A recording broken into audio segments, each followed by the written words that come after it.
Start. सबके अच्छा mic off किए हुए हैं। अच्छा, इसके बाद हम क्वेश्चंस भी लेंगे। सबसे पहले मैं आपको इंट्रोडक्शन करवाऊंगी, ठीक है। और फिर हम पूरा जितना भी प्लान है आप लोगों का आगे 2025 के अटेम्प्ट तक वो सब डिस्कस करेंगे, ठीक है। और एंड पर हम क्वेश्चंस भी लेंगे, ठीक है, ताकि जो भी क्लैरिटी हो, जो भी चीज आपने पूछनी है उसकी क्लैरिटी आ जाए। ठीक हो गया। सबसे पहले welcome, I welcome all of you on the behalf of ICEP. Plus I wish you best of luck, क्योंकि जो सीएसएस और पीएमएस की जर्नी होती है वो बहुत लंबी होती है। And you always need people जो कि आपको राइट गाइडेंस प्रोवाइड करें, ठीक है। आईसेप की सबसे अच्छी बात यह है कि जो फाउंडेशन फेज ये लोग स्टार्ट करते हैं ना, उससे क्या होता है कि जो तमाम बच्चे जिस मर्जी बैकग्राउंड से आ रहे हो, बी एट वो मेडिकल का बैकग्राउंड हो, इंजीनियरिंग का हो या कोई और डिग्री हो, most of us we never stay connected with the current affairs. हमें नहीं पता पाकिस्तान में क्या हो रहा है या इंटरनेशनली भी क्या हो रहा है, या हमें लिखने के हिसाब से नहीं पता कि क्या हो रहा है।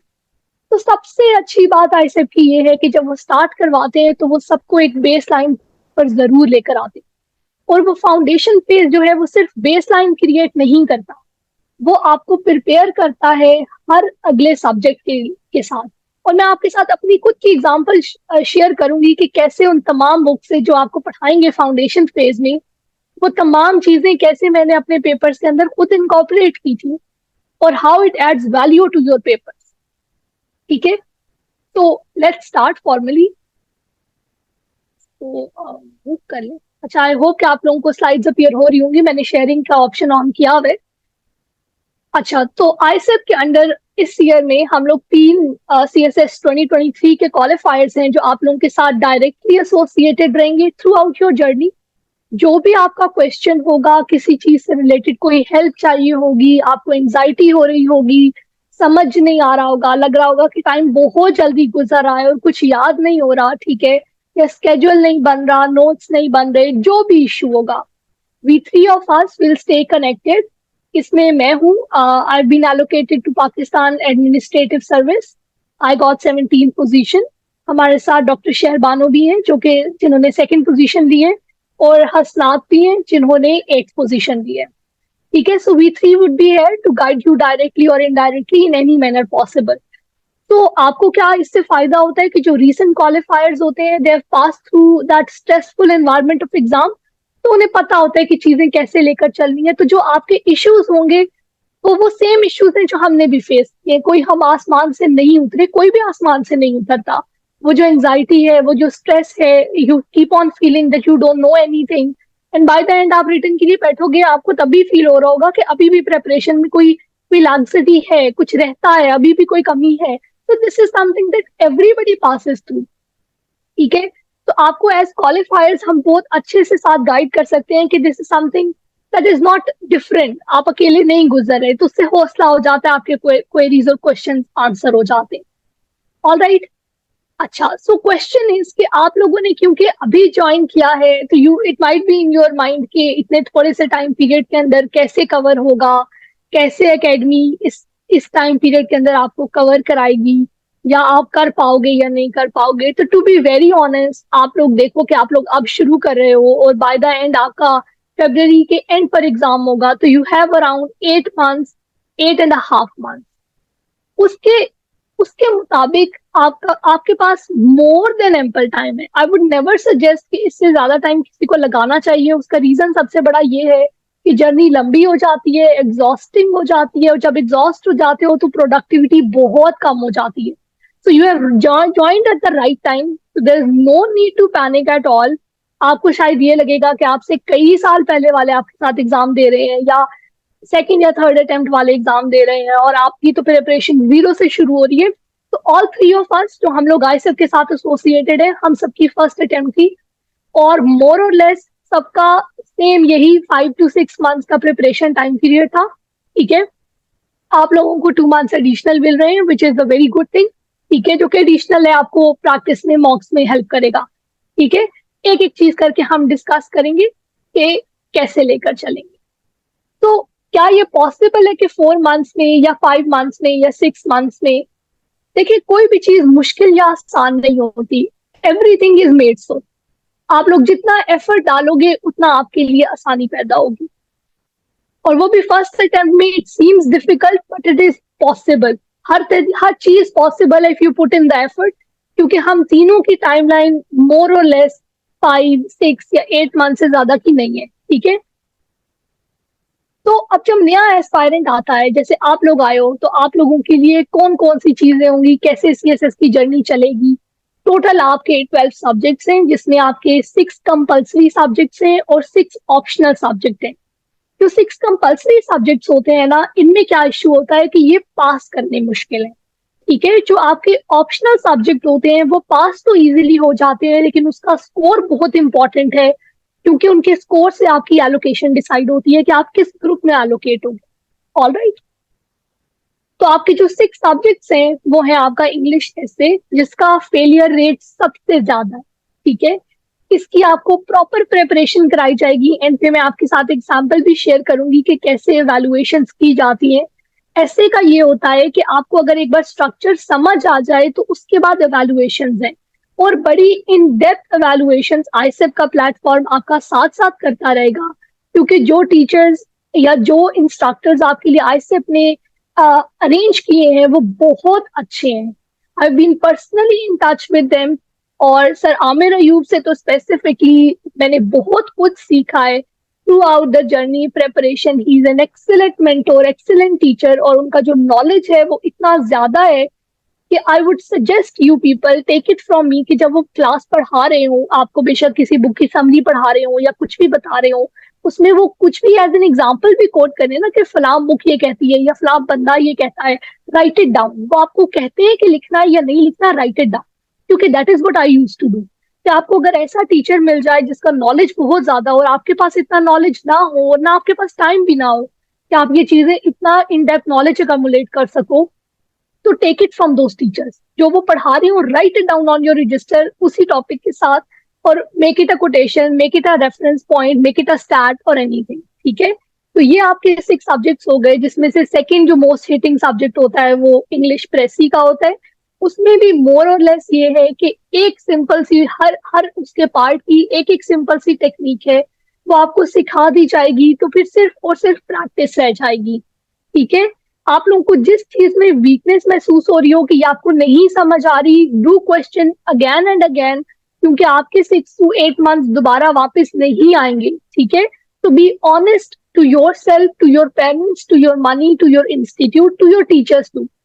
क्योंकि आप लोगों का फेलियर आप लोगों को तो इम्पैक्ट करता ही करता होगा, साथ आपके मेंटोर्स, स्पेसिफिकली प्लेटफॉर्म ऑफ आईसेप, उनको ये जरूर होता है कि जो अच्छा बच्चा होता है, जब करने वाला होता है, और अगर वो ना करे तो आपको डिसअपॉइंटमेंट होती है, as teachers, as mentors, as instructors, ठीक है। जो current affairs and Pakistan affairs है, ये relatively easier to pass subjects हैं, ठीक है। इनकी तैयारी आपको साथ साथ कराई जाएगी। आगे जो बुक्स आएंगी उनसे मैं आपको एक्सप्लेन भी करूंगी। जो आपको बुक की समरी पढ़ाई जाएगी फाउंडेशन फेज में, वो अभी से आपने उनकी समरी कैसे प्रिपेयर करनी है, कि टेक इट फ्रॉम मी, कि इन दोनों पेपर्स के अंदर, करंट अफेयर्स और पाकिस्तान के अंदर, मैंने उन बुक्स में से रेफरेंसेस प्रॉपरली कोट किए थे, ठीक है। और वो शो करता है कि फिर आपने कितना नॉलेज अकमुलेट किया हुआ है, राइट, ठीक है। जो जर्नल साइंस है वो रिलेटिवली इजियर सब्जेक्ट है, और वो मार्क्स गेनिंग सब्जेक्ट भी है, ठीक है। तो ये तो आपको साथ साथ हम पढ़ाएंगे। अब हमारे पास जब नया एस्पायरेंट आता है तो सबसे बड़ा इशू ये होता है कि नॉलेज गैप है। You do not know any. मैं जब गई थी, जब मैंने प्रिपरेशन शुरू की थी, I did not know anything. तो many of you would be coming from a background जहां पर आप लोगों को एटलीस्ट सीएसएस से रिलेटेड नॉलेज कम होगा, ठीक है। नॉलेज गैप होगा, लैंग्वेज कुछ लोगों की वीक होगी, कुछ लोगों को कॉन्सेप्ट्स का बिल्कुल आइडिया नहीं होगा, ठीक है। इन तमाम चीजों को जो है ना, आई सिर्फ इन डिटेल आपको साथ लेकर चलेंगे। जहां आपको वीकनेस होगी फ्रॉम फाउंडेशन या लैंग्वेज, लैंग्वेज का भी ये तरीका है कि एक बार जो बेसिक इंग्लिश ग्रामर का स्ट्रक्चर है वो सारा इन डेप्थ पढ़ाया जाता है। और वो इसलिए पढ़ाया जाता है कि कई कई बार आपको लग रहा होता है कि यू नो इंग्लिश, लेकिन आपको क्या होता है कि उसकी रिवीजन इंपॉर्टेंट है। रिवीजन इसलिए इंपॉर्टेंट है कि जब आप एक बार गो थ्रू करोगे तो जो थोड़ी बहुत भी एम्बिग्विटी रह जाती है किसी अच्छे बच्चे की, वो भी क्लियर हो जाएगी। जिन लोगों का वीक होगा वो प्रैक्टिस करेंगे तो उनका भी इंप्रूवमेंट हो जाएगा। और लैंग्वेज इसलिए इंपॉर्टेंट है क्योंकि 12 सब्जेक्ट्स हैं, जिनमें से अगर कोई पंजाबी ना रखे या इस्लामाबाद भी इंग्लिश में अटेम्प्ट कर दे, तो आपके 12th के 12 सब्जेक्ट्स आपने इंग्लिश लैंग्वेज में अटेम्प्ट करने हैं, ठीक है। तो you can not have week English language. तो नाउ यू अंडरस्टैंड कि कितना लैंग्वेज का रोल है आपके फाउंडेशन के अंदर या आपके एग्जाम्स के अंदर। तो हाउ इम्पोर्टेंट इज इट कि आप उसकी जो बेस लाइन है वो सबकी अच्छी हो और फिर वहां से प्रेपरेशन शुरू हो, ठीक है। So as a new aspirant, as a beginner, you are coming from different fields. ठीक है, medical engineering, natural sciences, MPhil scholars. There is no single degree जो कि आपको CSS पास कराएगी। कोई आपको कहे कि फलान डिग्री जिसने की हुई है वो तमाम लोग वहां के पास हो जाएंगे, नॉट एट ऑल। जिस मर्जी बैकग्राउंड से आप आ रहे हो कोई फर्क नहीं पड़ता यहाँ पर, ठीक है। हर बैकग्राउंड का बंदा, ये जितने भी दिए हुए हैं ना, I can name the merit numbers, उनकी कहाँ कहाँ एलोकेशन हुई है, कि तमाम लोग हैं। ये तमाम लिस्ट जो है ना, ये सारी की सारी प्रेजेंट है आपके पैस की जितनी लिस्ट आई है 2023 की, ठीक है। So your degree does not matter, your hard work and consistency does. तो अब इस आपका जो 2023 का ईयर था उसके अंदर अराउंड 28,000 लोगों ने अप्लाई किया था, ठीक है। और 13,000 ये अप्लाइड गलत लिखा हुआ है आई गेस, ये यहाँ पर जो है ना अपीयर हुए थे एग्जाम के लिए, ठीक है। और सिर्फ 398 लोगों ने पास किया था। तो वो 398 लोग जो हैं जिन्होंने रिटर्न पास किया, उनकी परसेंटेज ओनली 3.06% है। उस सब में से आप खुद देखें कि जो इंग्लिश वाला पोर्शन है उसमें फेलियर रेट जो है वो 95% है। बाकी कंपल्सरी सब्जेक्ट्स में 2% है और ऑप्शनल 3% है, ठीक है। जितना मर्जी मुश्किल ऑप्शनल आ जाए फिर भी बहुत बड़ी परसेंटेज होती है जो ऑप्शनल पास कर लेती है। जो मेजर फोकस होता है वो आपका इंग्लिश लैंग्वेज है, और उस इंग्लिश लैंग्वेज की फाउंडेशन के ऊपर जो आप इंग्लिश का एसे और प्रेसी का पेपर अटेम्प्ट करते हो, उसी से आपका डिसाइड होना है कि you will make it to the list of the written candidates और नॉट, ठीक है। उसके बाद साथ साथ ऑब्वियसली बाकी सब्जेक्ट्स के ऊपर भी काम करेंगे, जिसके अंदर जो है आपके मार्क गेनिंग टेक्निक से लेकर आपकी कॉन्सेप्ट क्लैरिटी तक हर चीज क्लियरली आपको समझाई जाएगी, ठीक है। आपकी एक हम लोगों ने जो है ना जो FPSC की वेबसाइट है वहां से एग्जामिनर रिपोर्ट ली है, जिसके अंदर वो बताता है कि लोग जो इंग्लिश प्रेसी एंड कंपोजिशन का पेपर फेल करते हैं उसके क्या रीजंस है, ठीक है।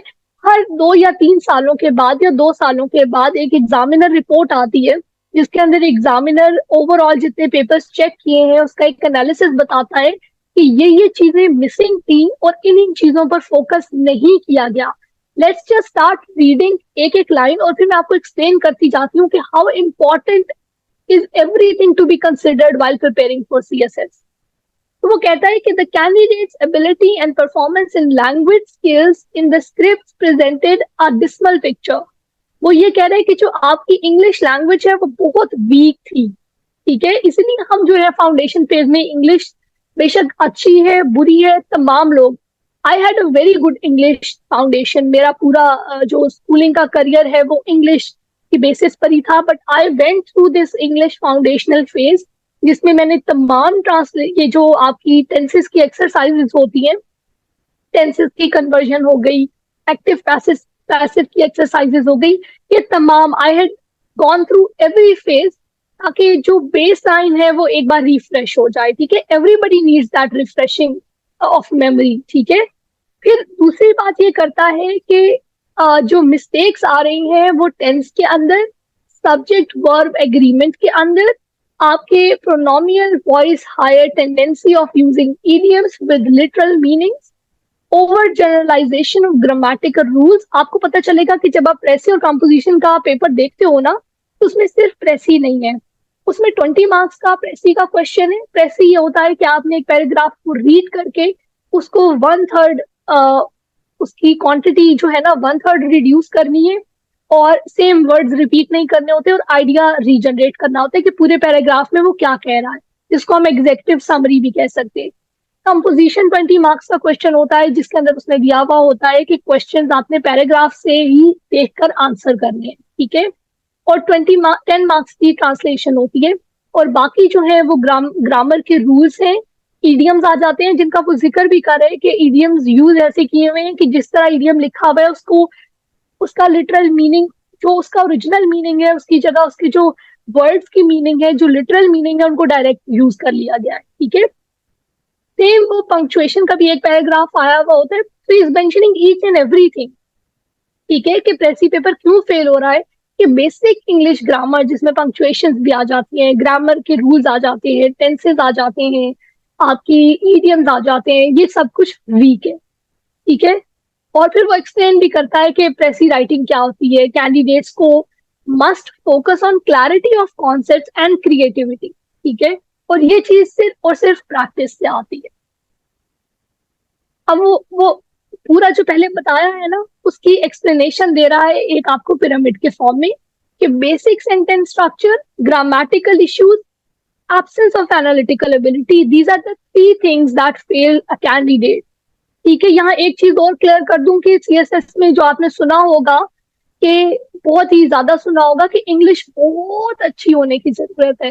बिल्कुल भी ऐसा नहीं है, आपको फ्लावरी लैंग्वेज नहीं चाहिए, सिंपल तरीन इंग्लिश होनी है विद करेक्ट ग्रामर और no spelling mistakes, that's it. ठीक है, it is as easy as this.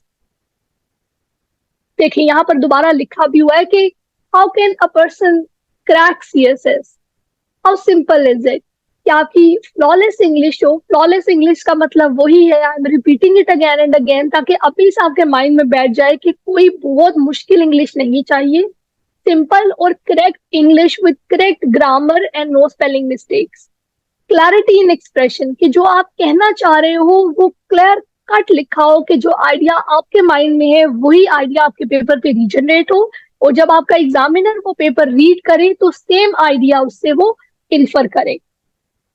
अच्छा, दूसरी बात ये कि आपका जो कंटेंट है वो डाइवर्स होना चाहिए, अच्छी बुक से लिया हुआ होना चाहिए, जो आपको फाउंडेशन फेज में भी पढ़ाई जाएंगी, जब आपको ऑप्शंस कराए जाएंगे तो आपको गुड क्वालिटी बुक से पढ़ाकर उनको बताया जाएगा कि कैसे करना है। उसके बाद आ जाती है आपके प्रैक्टिस मॉक। ठीक है, जो कि सबसे इम्पोर्टेंट होते हैं किसी भी कैंडिडेट की प्रिपरेशन के अंदर। इसको हम आगे जाके देखते हैं कि क्यों मॉक्स भी इम्पोर्टेंट होते हैं। ठीक है, और सबसे इम्पोर्टेंट, आप जो आईसेट के इस फेज के अंदर इनरोल हुए हैं उसमें क्या होगा कि अगर हर बंदे की सेम चीज वीक नहीं होगी, हर बंदे की स्ट्रेंथ और वीकनेसेस डिफरेंट होंगी। So what your mentors are going to do is that they are going to identify कि आपकी क्या वीकनेसेस हैं और क्या स्ट्रेंथ्स हैं। ठीक है, उन स्ट्रेंथ्स और वीकनेसेस की बेसिस के ऊपर आपको इंडिविजुअली गाइड किया जाएगा कि अच्छा आप इस चीज में लैक कर रहे हो, डू प्रैक्टिस दिस मोर, इसकी आप ज्यादा असाइनमेंट्स लाकर मुझे चेक कराए, या अगर आप लोगों का कोई अटेम्प्ट करने में कोई इशू आ रहा है तो आपको सैंपल्स भी दिखाए जाएंगे। मैं स्पेसिफिकली खुद लेक्चर इस पे देती हूँ कि कैसे अटेम्प्ट करना है, किस सब्जेक्ट को अटेम्प्ट करने का क्या तरीका है, किस तरह पेपर को प्यारा बनाकर प्रेजेंट करना है। सो अगर आपकी वो वीकनेस होगी तो वो क्लियर की जाएगी, ग्रामर वीक होगी तो उस पर काम करेंगे। सो जो टारगेटेड इंडिविजुअलाइज्ड एवेलुएशन है, इसका मतलब ये है। अच्छा, so now we are moving towards कि आप इन फेजेस के अंदर आपका किस तरह आगे हम प्रोसीड करेंगे। तो फर्स्ट वन इज आपका फाउंडेशन फेज, जिसके अंदर हम क्या काम करते हैं कि इंग्लिश फाउंडेशन, जो कि ग्रामर, आपकी जो है बेसिक स्ट्रक्चर होता है, वो सब कुछ टेंसेज हो गए, इनसे डील करेंगे। ठीक है, दूसरी चीज हम क्या काम करेंगे कि एफपीएससी रिकमेंडेड रीडिंग फेज होगा, जिसके अंदर आपको बुक्स और बुक्स की समरी और बुक्स पढ़ाई जाएंगी। और these books are very very very important, क्योंकि ये आपके कंटेंट को बहुत एनरिच करती हैं और बहुत सी चीजों में क्लैरिटी देंगी। जितनी भी आगे बुक्स की लिस्ट है ना, मैं आपको बताऊंगी कि वो आपको किस किस चीज में हेल्प करेंगी। ठीक है, फिर आपको कंपल्सरी सब्जेक्ट्स पढ़ाए जाएंगे, फिर ऑप्शनल्स पढ़ाए जाएंगे, फिर आपके मॉक्स आएंगे। ठीक है, और ये एक प्लान ऐसा है कि if you are honest to this plan, if you are honest to yourself, तो टेक इट फ्रॉम मी कि ये वो प्लान है जो मैंने, मेरे तमाम पीयर्स ने सेम एग्जैक्ट ये चीज है जो फॉलो की है। ठीक है, और इसके अलावा कोई शॉर्टकट है ही नहीं सीएसएस का। ठीक है, ये फेजेस हैं जिनमें से आपको प्रॉपर, आपने प्रॉपर जैसे कहते हैं ना जी जान लगाकर इन फेजेस में से गुजरना है। जितनी इसको इंपॉर्टेंस देंगे उतना आपको फायदा होगा। अब इंग्लिश फाउंडेशन फेज के अंदर हम क्या क्या कवर कर रहे हैं, and it is very very very important, and I would suggest you कि जब आप ये पंक्चुएशन करें, पंक्चुएशन की मैं ब्रिज सर को मैंने कुछ चीजें भिजवाई हुई है, वो भी देख लीजिएगा।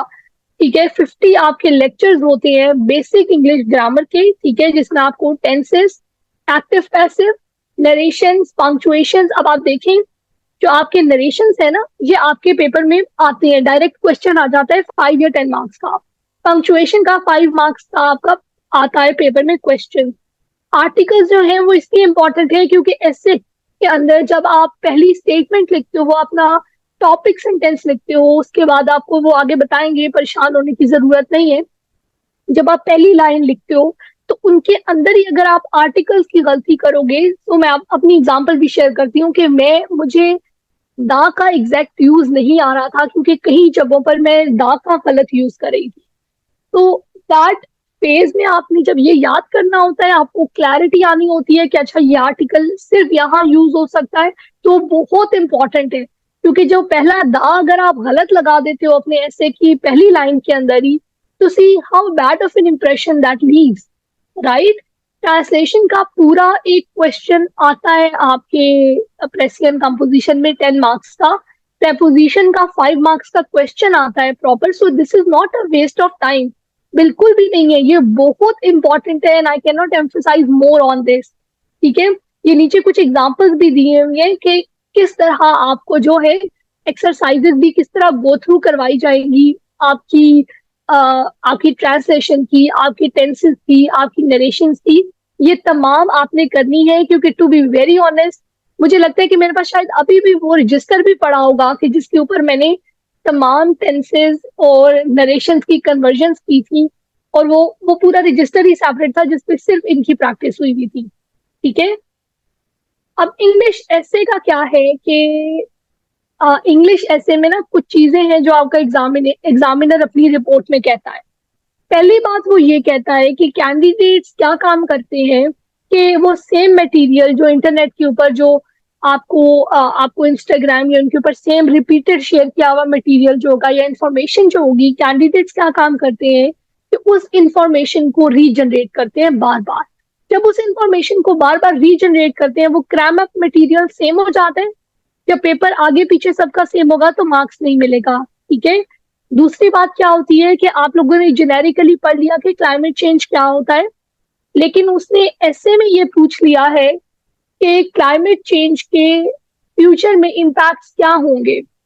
लेकिन आप क्या करते हो कि ऐसे में क्योंकि आपने क्लाइमेट चेंज पे बहुत ज्यादा पढ़ लिया है, तो बच्चे क्या काम करते हैं कि उस क्लाइमेट चेंज के हमारे पास आपका ऐसे का एग्जामिनर क्या मांग रहा है, ठीक है, कि कैंडिडेट्स जब प्रैक्टिस नहीं करते, जब मॉक्स नहीं दिए हुए होते, जब लिखा हुआ नहीं होता, तो स्ट्रेस के इन्वायरमेंट के अंदर वहां पर जहां आपने 2500 से 3000 वर्ड्स लिखने हैं, वहां पर candidates fail to produce 1200 to 1300 words, जो कि शो करता है कि कितना वीक नॉलेज है।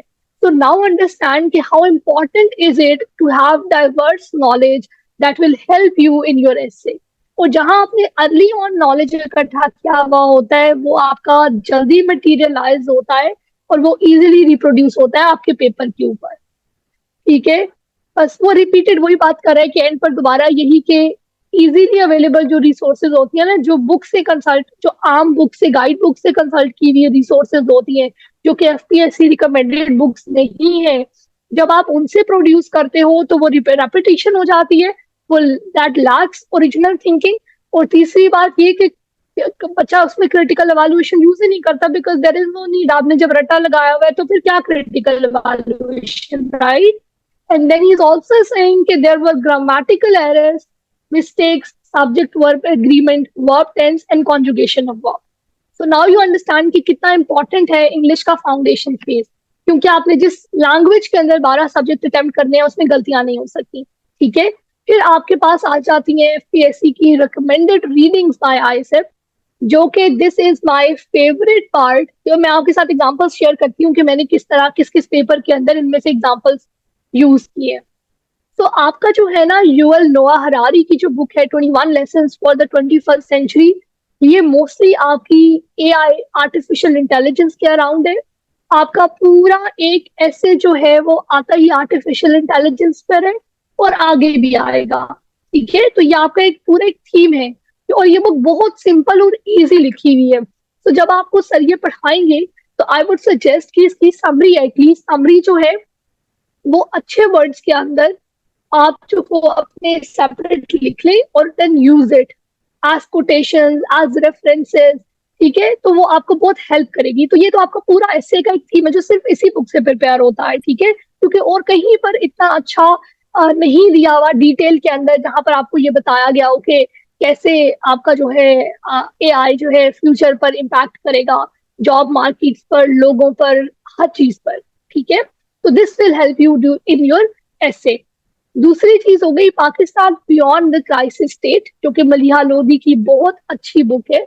ये और गवर्निंग द अनगवर्नेबल, ये दो बुक्स ऐसी हैं जो आपका पूरा पाकिस्तान अफेयर्स का, क्योंकि मैं आपको 2023 का अगर आप पेपर देखें पाकिस्तान अफेयर्स का भी और करंट अफेयर्स का भी, तो वो आपको नजर आएगा कि मोस्टली इशू बेस्ड है। इशू बेस्ड कैसे है कि उसने पूछा हुआ है कि एग्रीकल्चर के क्या इश्यूज है पाकिस्तान के अंदर, उसने पूछा हुआ है इंडस्ट्रीज के क्या इश्यूज है पाकिस्तान के अंदर, उनके सोल्यूशन बता दें। फिर उसने पूछा हुआ है बैलेंस ऑफ पेमेंट का क्राइसिस चल रहा है पाकिस्तान के अंदर, क्या सोल्यूशन है। ठीक है, तो दीज टू थिंग्स आर दोस्त जो कि वहां ही आपको मिलेंगी। अब मैं आपको एग्जाम्पल बताती हूँ कि जब इकोनॉमी का ये क्वेश्चन आया ना कि बैलेंस ऑफ पेमेंट क्राइसिस वाला, तो उसके अंदर मैंने गवर्निंग द अनगवर्नेबल में इशरत हुसैन ने थोड़ा इससे रिलेटेड ये भी एक्सप्लेन किया हुआ था कि हम लोगों ने जब, आई डोंट नो कि ये बात आप लोगों के लिए थोड़ी सी हो सकता है न्यू हो, क्योंकि आप लोगों को जितना भी 18th अमेंडमेंट में प्रोविंसेस को जो जो राइट्स मिले उसके बाद टैक्सेस पर क्या सिचुएशन आई वो सब कुछ आपको पढ़ाया जाएगा, इसलिए परेशान नहीं होना इस नॉलेज से, मुझे भी कुछ नहीं पता था। ठीक है, I learn it on the way.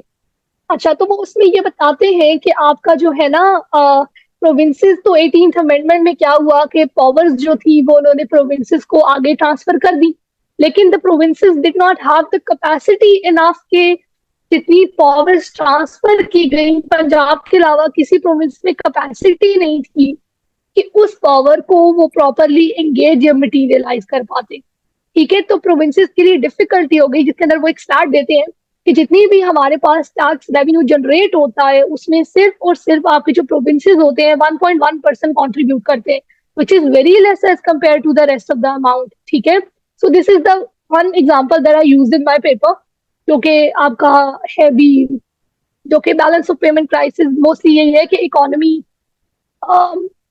ये ना जो भी स्लाइड्स के ऊपर मार्किंग करे please kindly don't do that. ठीक है, तो ये वहां से एग्जांपल मैंने उसमें शेयर की थी। प्रिजनर्स ऑफ ज्योग्राफी में जो है ये एग्जांपल मैं आपको ये भी बताती हूँ, इस बुक का भी रेफरेंस मैंने अपने पेपर्स में दिया है, फाइनल पेपर्स की बात कर रही हूँ। और क्योंकि हमारा जो ईयर था 2023 में जब पेपर्स आए तो तब यूक्रेन रशिया वाला क्राइसिस जो था वो सबसे ज्यादा हाईलाइट हुआ हुआ था। ठीक है, और हाई यील्ड क्वेश्चन भी था। तो उसके अंदर वन ऑफ द कॉज जो है ना वो ज्योग्राफी का भी है कि रशिया चाहता है कि वो जो है हेजमनी क्रिएट करे। और प्रिजनर्स ऑफ ज्योग्राफी अपनी बुक में, टिम मार्शल जो है वो अपनी बुक में ये लिखते हैं कि कोई भी कंट्री सुपर पावर नहीं बन सकता, या इकोनॉमी जो है ना इकोनॉमिकली स्ट्रेंथन नहीं हो सकता अगर उसको उसके पास वार्म वाटर पोर्ट्स ना हो। रशिया जो है वो क्यों क्रीमिया क्रीमिया के ऊपर अटैक करता है या उसको क्यों ऑक्यूपाई करके रखा हुआ है, क्योंकि ब्लैक वाटर जो आपका वार्म वाटर्स है उन तक एक्सेस जो है ना वो उसको क्रीमिया के अंदर जो वार्म वाटर पोर्ट्स है वहां से मिलती है। वरना रशिया का जो मैक्सिमम उसको बॉर्डर लगता है वो फ्रोजन वाटर्स है और वो हार्डली 6 मंथ फंक्शनल होते हैं। तो जब आपका पूरा का पूरा इकोनॉमी कंट्री की डिपेंड करती है आपके ऑयल के ऊपर, उसकी सेल के ऊपर, और वही ट्रेड होना है, तो जहां आपके पास ट्रेड की अपॉर्चुनिटीज लिमिट हो जाती है, तो आई यूज दिस एग्जाम्पल और मैंने इसको ब्लू मार्कर से हाईलाइट करके लिखा भी। अगली हम जब क्लासेस देंगे तो मैं आपको इसकी अटेम्प्ट किया हुआ, मैंने मॉक में भी यही क्वेश्चन अटेम्प्ट किया था और बाद में फिर यही क्वेश्चन 3 जगह पेपर में आया। एक इसमें पाकिस्तान अफेयर्स या करंट अफेयर्स से आया हुआ था, एक आगे यूरोपियन हिस्ट्री में आया हुआ था, और एक आई गेस पोल साइंस के पार्ट 2 में भी आया हुआ था इससे रिलेटेड कुछ। फिर आती है ट्रैक टू पाकिस्तान। मैंने अपना प्री पार्टीशन पूरा ट्रैक टू पाकिस्तान से प्रिपेयर किया था, और हमारी जो बारी थी उसके अंदर 2023 के अंदर जो पूरा एक क्वेश्चन आया हुआ था कि जो प्रॉब्लमेटिक ईयर थे फ्रॉम 1937 टू 1947, उसके अंदर कायद आजम का जो लीडरशिप वाला रोल है अजीम उन्होंने किया, उसके ऊपर लाइट आपने डालनी है। तो वो क्वेश्चन मैंने सोलली यहाँ से अटेम्प्ट किया था। मेरे सारे के सारे नोट्स ट्रैक टू पाकिस्तान के बने हुए हैं। It is a highly recommended and excellent excellent book. ठीक है, बहुत अच्छी कोटेशंस दी हुई हैं, कुछ और कंसल्ट करने की जरूरत ही नहीं पड़ती। कितना एक्सीलेंट कंटेंट है इस बुक का।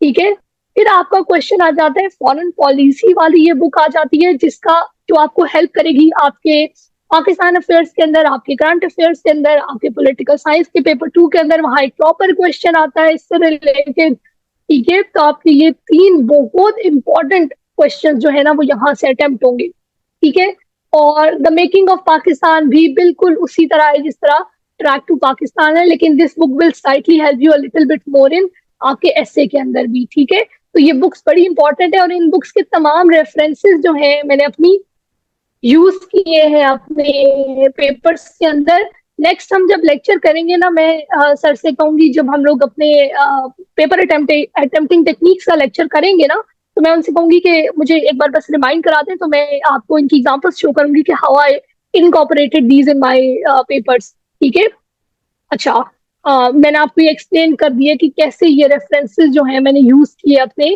पेपर्स के अंदर और कैसे आपने भी यूज करने हैं। इसके लिए आपको एक ट्रिक बता देती हूँ कि जब सर पढ़ा रहे हो, जो सर बता रहे हो as summary, please write that down. जब आप बुक पढ़े होंगे या आप उसको गो थ्रू करे होंगे, तो आपने क्या काम करना है कि बुक के अंदर कोई ज्यादा अच्छी वर्डिंग या लाइन नजर आती है तो वो कॉपी करके वो जो आपको सर ने समरी बताई होगी उसमें रिप्लेस कर ले। ठीक है, तो ये बड़ी अच्छी ट्रिक है, it always work for me. तो आई होप कि ये आप लोगों के लिए भी काम करेगी। अब एवेल्युएशन का क्या सिनेरियो है कि अगर मैं इसको थोड़ा जूम इन कर दूं और ये थोड़ा क्लियर हो जाए, तो आई शो यू कि एवेल्युएशन के अंदर कि कैसे एक एक लाइन के अंदर जो है मेंशन किया गया है, इवन जो वर्ड्स जो है ना कि कौन से बेटर यूज हो सकते हैं वो तक मेंशन किए गए हैं। फ्रॉम आपकी जो पंक्चुएशन है, ये आपकी एक आउटलाइन दी हुई है जो कि ऐसे के अंदर आपने 2 या 2.5 पेजेस की एक आउटलाइन बनानी होती है। ठीक है, ये आउटलाइन बनी हुई है और उसके अंदर डिटेल मार्किंग हुई हुई है एक एक लाइन की। ठीक है, so it is very important कि आपकी जो भी मिस्टेक्स है वो आपको क्लियर कट एक्सप्लेन करके बताई जाए कि आपने आइडिया ठीक जनरेट किया है, वीकनेस आ कहाँ रही है, नॉलेज की आ रही है, राइटिंग की आ रही है, ग्रामर की आ रही है, सेंटेंस स्ट्रक्चर की आ रही है। ठीक है, और एग्जाम्पल्स कैसे यूज करनी है, टॉपिक सेंटेंस कैसे लिखना है, पैराग्राफ कंस्ट्रक्ट कैसे करना है। तो आपकी जो एवेल्युएशन होती है ना वो बड़ी इंपॉर्टेंट है। क्यों? क्योंकि आप जब पेपर के अंदर स्ट्रेस में बैठते हो ना, अगर आपने प्रैक्टिस नहीं की हुई राइटिंग, तो यकीन करें स्ट्रेस में चीजें भूल जाती है।